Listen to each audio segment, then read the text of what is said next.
we've heard the madness that's been ongoing since the announcement came that Jackson State was not going to play in the Southern Heritage Classic.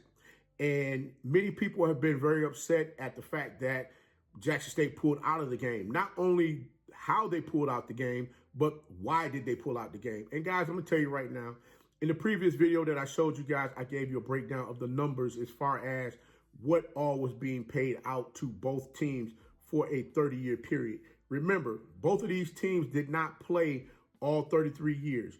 There was 2 years where Tennessee State had different opponents, which was Mississippi Valley State and Grambling. And there was 2 years in which they didn't play, which was 2018 due to the weather and 2020 because of the pandemic. Well, guys, I'm going to tell you right now, from the comments that I received from a lot of you out there, this is the reason why I'm doing this video right now, because let's go ahead and clear the air on a whole bunch of stuff, because there's some folks talking real greasy out there saying, hey, well, Jackson State didn't do due diligence when it came to letting these people know what was going on. Well, guys, I got a little something for you I'm about to show you right about now. It's your favorite coach back at it again, 10 toes down, about to tell you how it all went down. This is Tomorrow Leader Sports Network with your host, Coach Walker. If you're new to the channel, please like, share, subscribe. Hit that notification bell so you get all upcoming videos. For all my leaders out there, welcome back. Y'all know the drill. Y'all know the routine. If you haven't done so already, please like, comment, and share these videos. And do Coach a huge favor. Tap in a friend or two and tell them to come on in. It's nothing positive vibes. We're just having a good time talking about HBCU sports.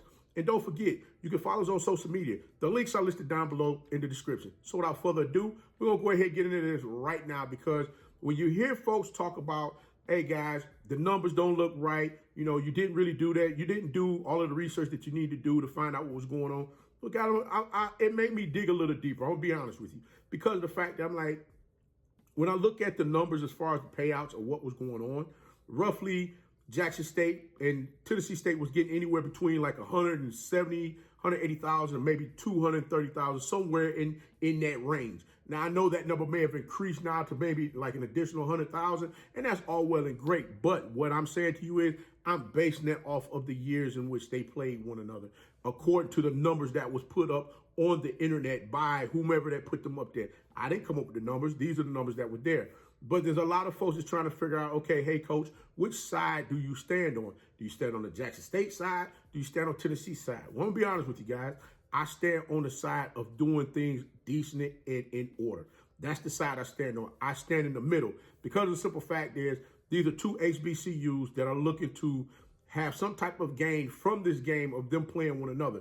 And yeah, I understand the fact that both of these teams, you know, they've been playing one another for some time now. Now, yeah, we all can clown around all day long and make the jokes and say whatever it is that we want to say about what's happening here, but this is a bit disturbing, because like I said before, you have two HBCU institutions that are in the middle here trying to get things in order, in which we already know Tennessee State, they're going to benefit. Well, not necessarily Tennessee State, but the state of Tennessee is going to benefit from this game happening in Memphis because of all of the traffic that they're going to get from all of the different HBCUs, alums from all over the world that's going to come to this classic for this game. Now, yes, there was a contract that was signed in 2019. Yes, Jackson State participated in the classic for over 29 years. Yes, they have made anywhere from $6 to $9 million playing in the classic for the past 28 years. But if you think $6 to $9 million is some real money for HBCU institution, in which we've seen ourselves, many of you out there that are watching this have seen your institution, the grounds on your institution, knowing there's things there that need to be upgraded, and they've been dilapidated for so long, you sit there looking like, whoa, why we should have been getting more money than this to play in this classic, because we already know how big of a draw we are to the classic, in which it starts making your mind, it makes those wheels spin around a little bit. You're like, whoa, wait a minute, what's going on here? This can't be what's really going down. But yeah, it is. But, you know, looking over the landscape of all of this, it makes you wonder what's really going on. What's the end game of all of this here? And we know that Jackson State averages substantially higher numbers when it comes to their patrons coming to their games compared to Tennessee State. We're not even going to guess and play games with that. We've already seen the numbers with that as well. We also know, like I said before, we know folks love to travel to HBCU classics. I've seen it with my own eyes with the classic that has happened here in Atlanta with North Carolina Central University against Alcorn State. that place was packed, and there was a pandemic going on, and it was packed. Things, in my opinion, need to be done decent and in order. And like I said, I stand on the side of both of these HBCUs. And I'm going to keep prefacing that because I want people to understand that.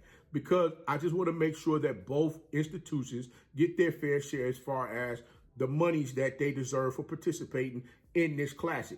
Yeah, there was a little foolery going on with the numbers. I did say foolery. I'm sure somebody's going to get upset and get in their feelings about me saying foolery. Man, I did say that because guess what? If it was any other institution out there that was dealing with this, I would say the same thing for them as well. Because guess what? That's the type of coach I am. That's the type of person I am. I stand united in the middle. Like I said, I have hands on both sides of the aisle, making sure that, hey, look, we move forward together collectively, because that's really what this is all about. But I keep saying, I'm going to say it again, just so everybody understands. Today's price ain't yesterday's price. Understand that. Today's price ain't yesterday's price. It's not, because things have changed. You got to understand, you have the price of everything has increased.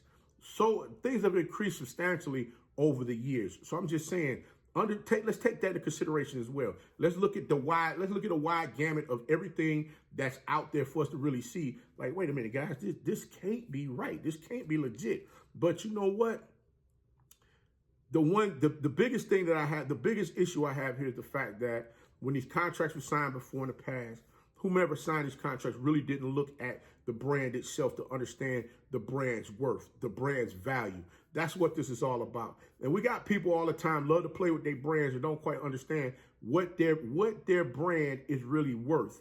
And when you play with your brands like that, guess what? You get caught out there in instances like this, in which now you're having people that's coming in that's really reevaluating everything and looking at what's going on. And they see for themselves that, wait a minute, we've been shortchanged. Not only have we been shortchanged, we've been nickel and dimed. And that's what this is basically going down to. And I know a lot of people out there like, whoa, coach, you're being a little hard with this. Nah, I mean, in a sense I am, but my problem is the fact that when you have people that want to jump out here and start talking about they have these numbers, look at this, they made $69 million over a period of time. Again, I'm going to ask you, do you really think that's some real money? In this instance, I would say Jackson State made a power move, in which they were right to do. Need to get a president of Tennessee State a courtesy call, not until the owner of the Classic got the letter, in which the owner of the Classic, and I'm going to show you again, the owner of the Classic got the letter via email as well as in the mail. So that leads me to believe somebody here is having a poo-poo smearing campaign that's going on when it comes to this Classic. Because the simple fact is this: for people to act as if they didn't know what was going on beforehand, that kind of bothers me. And no, I'm not trying to stir up the pot with this. I'm just simply saying, when I look at the letter here, it has me wondering, like, wait a minute. For this information to be leaked, and for so many people out here to look at these colleges, these HBCUs, as if, you know, they're trying to put on a show, they're trying to grandstand or whatever have you. I'm like, wait a minute, guys. Let's be real here.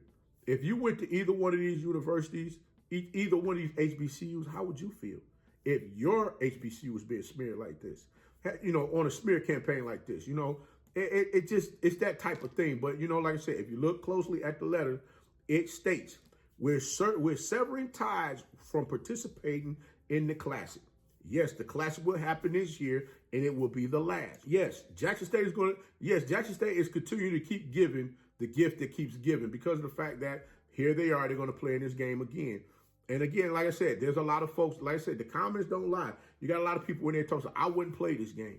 I'm kind of glad that the game is going to go on one last time, just so I can really get a closer look at everything of what's going on. Because I'm going to be honest with you, and some of you might get upset and offended with me on it, and I don't want you to. I'm just giving you real facts here. We already know this is going to be the last one that Jackson State and Tennessee State play within this Classic. I'm going to say this. No, I don't believe Jackson State is trying to twist Tennessee State arm to have them come to the SWAC. I don't believe that. What I do believe is that they finally looked at the contract and saw that business was not being done adequately and decent and in order, and that was a problem. But I will say this to you. I wouldn't be surprised if many of you get there, including myself, get there to the game and see that when we start purchasing these tickets again, the ticket prices increase, as well as the lodging. That means hotels and all of that stuff. those numbers increase. And all I'm saying to you is that, yeah, people are looking at trying to make sure that they have that extra cushion so that when the Classic is gone and they may not see it next year, they'll have money in place for whomever comes in next year that takes over Jackson State Place to play this game. All I'm trying to say, guys, is that we have to start doing business decent and understanding the value of our brands and understand the fact that we can't let people play with our brands, because if we do, these type of things here are going to happen. And as I'm seeing, these HBCUs is getting a little fed up with people playing with their brands in the manner in which they are. And you're going to start seeing some crazy stuff start happening real soon that's going to have some folks really pissed off and agitated. But hey, y'all didn't hear from Coach. I'm just telling you what I'm seeing right now, just a guy on the outside looking in. But guys, until next time, if you like the content, please like, share, subscribe. Hit that notification bell so you get all upcoming videos. And remember, be the one and lead.